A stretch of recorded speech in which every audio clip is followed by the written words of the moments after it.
taxadir. Haddaba la soco shanta calaamadood ee lagu garto cudurka.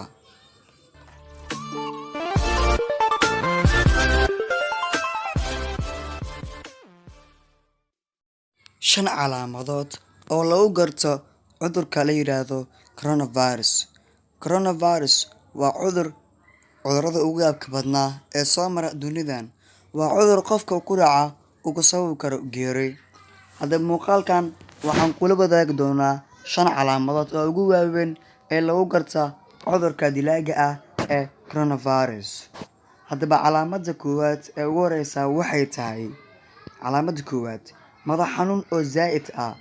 Qofka wuxuu dareemayaa madax xanuun zaa'id ah oo mar walba saacado kadib madaxa xanuun ayaa kusoo kordhayo. Sidoo kale qofka qalbigiisa mar buu baxayaa. Midda labaad dhidid zaa'id ah. Qofka mar walba waxaa ka imaanaya dhidid. Dhididkaasoo ku sababa qofka in uu hawo badan qaato. Saddex waxaa ka mid ah wadne xanuun zaa'id ah. Qofka wadnihiisa garaacitaanka wadnihiisa waa uu ka darayaa oo ma ahaan doono sidii uu marka hore ahaa.